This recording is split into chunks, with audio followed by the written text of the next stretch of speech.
Nanti ada suara yang nggak ada orangnya di arasy-Nya Allah. Ya kan? Hai orang-orang mahsyar, tundukkan kepalamu, disuruh tunduk. Tutup kedua matamu, disuruh tutup. Semua manusia akan tutup nanti. Sesungguhnya putri dari Nabi Muhammad, Sayyidati Fatimah, akan melewati Siratal Mustaqim. Bayangkan. Benar, Bib. Buktinya ada. Ya, buktinya nanti kita saksikan di akhirat, ya kan? Kalau sudah ada bukti, nah, langsung aku bilang, nah ya Pak Joni, percaya kan dah? Kalau sekarang nggak bisa dibuktikan, nanti di akhirat. Wanita ini yang pertama akan melewati Siratal Mustaqim. Wanita ini pun yang kita akan minta syafaatnya. Makanya wanita menjadi mulia bukan dikarenakan keimanannya, bukan dikarenakan apanya. Karena wanita menjadi mulia karena dari putri Nabi Muhammad sallallahu alaihi wasallam. Karena jangan salah paham, gerak-geriknya Rasul ini wahyu loh. Makanya kalau putrinya lagi datang, Rasul lagi duduk, banyak ini para sahabat. Tahu-tahu putri Sayyidati Fatimah datang, Rasul berdiri dari tempat duduknya, menyambut kedatangan anaknya. Anaknya mencium tangan ayahnya, ayahnya pun mencium tangan anaknya. Bukan dikarenakan memanjahkan anak, tetapi semua gerak-geriknya Rasul ini adalah perintah dari Allah. Anaknya dituntun, disuruh duduk di tempat duduknya Nabi Muhammad. Semua ini gerak-gerik dari Allah. Makanya kata Rasulullah, Fatimah ummi abiha. Sayyidati Fatimah ini anak ibu bagi bapaknya. Sayyidati Fatimah hukumnya anak, tetapi Rasul mengatakan Fatimah ummi abiha. Fatimah ini ibu untuk ayahnya. Bayangkan. Makanya kata Rasulullah, Fatimah ruhi. Fatimah ini ruhku. Fatimah fi jambih. Fatimah aini. Fatimah ini adalah ruhku. Sayyidati Fatimah ini adalah jambihi, sepenggal jiwaku. Fatimah ini, Sayyidati Fatimah ini adalah hatiku. Makanya kalau mau melihat Rasul dalam segi figur, jasad, jalannya, duduknya, maka lihatlah kepada putrinya Sayyidati Fatimah Az-Zahra. Sayyidati Fatimah pemimpin seluruh alam wanita. Sayyidati Hawa di bawahnya, Sayyidati Khadijah ibunya pun tetap di bawahnya. Sayyidati Fatimah ini dikatakan Sayyidatan Nisa'il Alamin, pemimpin seluruh wanita di alam ila akhir, ila dari awal sampai akhir. Makanya ada orang-orang mengatakan Sayyidati Fatimah ini bad'an, yang terpisah dari neraka. Makanya ketika Rasul sedang duduk dengan para sahabat, Rasul mengatakan, wahai para sahabat, tahu nggak aku memberi nama ini Sayyidati Fatimah? Apa artinya dari Sayyidati Fatimah? Mereka bingung. Apa ya Rasul? Kami nggak tahu.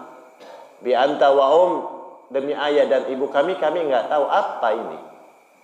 Kata Rasulullah, Fatimah bad'an, yang dipisahkan dari api neraka.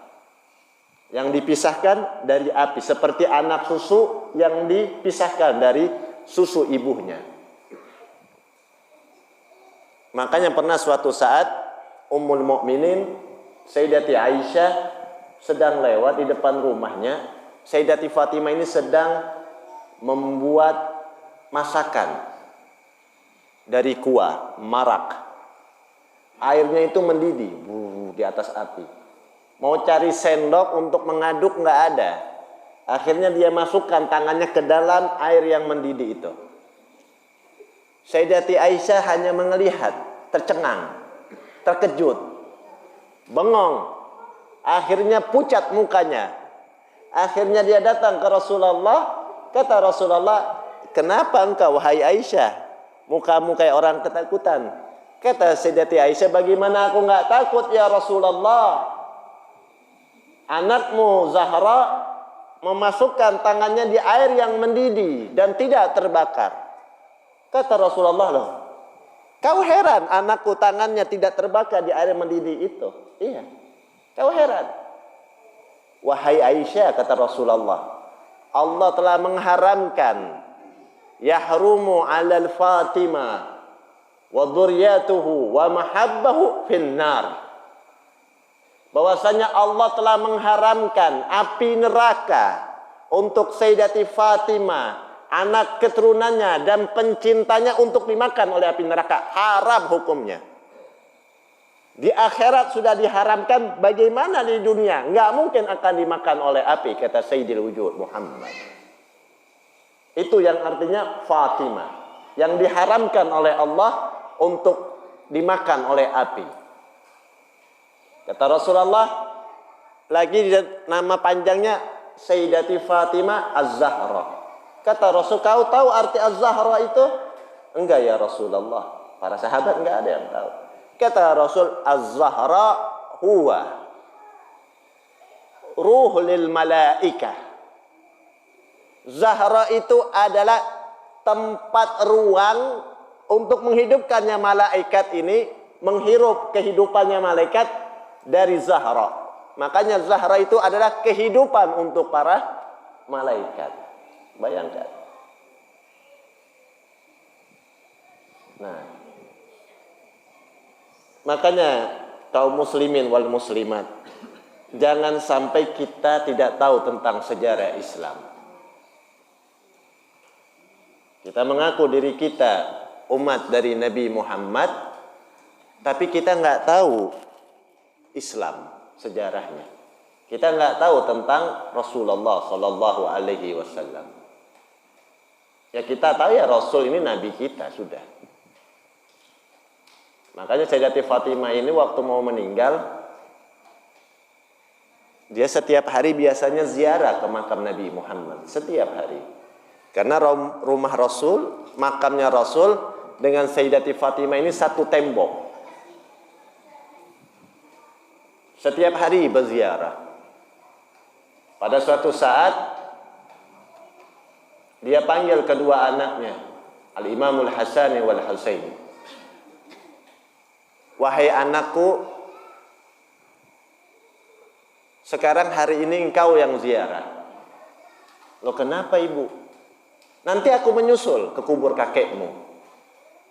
Tahu Sayyidati Fatimah Zahra memanggil budaknya.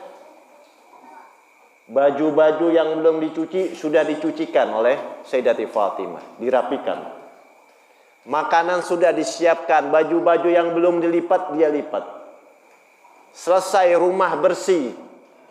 Kata Sayyidati Fatimah, Ummul Sanad, budaknya namanya. Kau jaga pintu ini.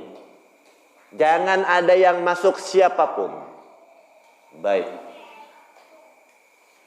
Akhirnya masuk Sayyidati Fatimah ke dalam kamar. Di dalam kamar dia mandi, dia bersih-bersih, memakai kain yang Allah berikan, kain kafan. Karena Allah memberikan kain kafan cuma 5. Pertama untuk Rasulullah, untuk Sayyidati Khadijah, untuk Sayyidati Fatimah, keempat Imam Ali, kelima Imam Hasan. Sayyidina Husain enggak diberikan. Kain kafan yang Allah berikan dari surga sudah dipakai. Dia melakukan sholat. Selesai sholat, putranya waktu itu Imam Hasan umur 6 tahun. Sudah dewasa, sudah besar. Imam Husain ini masih umur 5 tahun setengah. Imam Hasan sudah 6 setengah. Imam Husain baru 6 tahun. Imam Husain mencolek kakaknya, "Abang, ibu kita kok lama belum datang-datang? Kenapa belum datang?" Bingung kakaknya. Akhirnya mereka gelisah keluar dari makamnya Nabi Muhammad. Gitu. Akhirnya mereka datang ke kamar ibunya. Budak yang tadi ini melihat kedua anak ini datang, bingung. "Aku mau ketemu ibuku." Kata Ummu Sanad, "Jangan." Karena dia dapat amanat dari ibunya, dilarang. Akhirnya dia melihat Sayyidina Husain yang masih kecil menangis. Ketika dia melihat menangis, "Nah, ya am," kata dia. Kalau menangisi Imam Husain, menyakiti Imam Husain berarti menyakiti Rasulullah. Nah, ya, kadang kawa bekutik. Akhirnya disuruh masuklah. Ketika masuk, Sayyidati Fatimah sudah dalam keadaan sujud. Dalam keadaan sujud. Enggak lagi bergerak. Sampai dibangunkan oleh Sayyidina Hasan, oleh Sayyidina Husain. Enggak bangun. Sampai Sayyidina Husain mengatakan, "Ya ummi, ana habibi, aku ini kekasihmu, bangun." Enggak bangun. Akhirnya datang Sayyidina Ali. Datang anaknya yang berdua perempuan, Sayyidati Zainab dengan Ummul Kulsum. Empat anak ini menangis. Dan Sayyidina Jabir mengatakan, "Aku mendengar sendiri," diriwayatkan dari Sayyidina Ali bin Abi Thalib, ketika 4 orang ini sedang menangis, kata Sayyidina Ali bin Abi Thalib, "Demi Allah, aku mendengar suara yang tanpa ada orangnya, suara dari langit." Suara itu mengatakan, "Wahai Ali, hentikan tangisan 4 anak ini. Hentikan tangisan 4 anak ini. Hentikan tangisannya 4 orang ini. Karena tangisan mereka ini menggoncangkan arasy-Nya Allah Subhanahu wa taala." Bayangkan. Makanya kata Rasulullah, "Wahai Sayyidina Ali, nanti engkau akan menurunkan jasadnya Zahra, maka disitulah aku yang akan menyambut jasad itu." Bayangkan. Ini putri Nabi. Ya kan? Beliau dimandikan oleh Sayyidina Ali bin Abi Thalib. Dikafankan oleh Sayyidina Ali bin Abi Thalib. Ini sejarah semua. Dan sampai detik ini pun nggak ada yang tahu di mana kuburnya Sayyidati Fatimah. Ada yang mengatakan di Baqi, 40 kubur. Ada yang mengatakan bersebelahan dengan Nabi karena rumahnya satu tembok dengan Rasulullah sallallahu alaihi wasallam. Enggak ada yang tahu. Wallahu a'lam. Walhasil, sejarah harus kita belajar. Sejarah harus kita kaji supaya kita tidak tertinggal dengan sejarah. Banyak orang yang tertinggal dengan sejarah akhirnya bisa menyalahkan sejarah itu. Seperti pelajaran sekarang fikih. Kita hanya paham dengan satu fikih, tapi enggak paham dengan fikih yang lain seperti Malik, Hanafi, Hambali. Tahu-tahu kita melihat Hanafi wudunya berbeda dengan kita.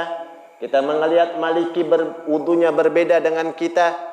Maliki enggak berurutan wudunya. Maliki boleh kepala dulu, boleh kaki dulu. Kita kan berurutan.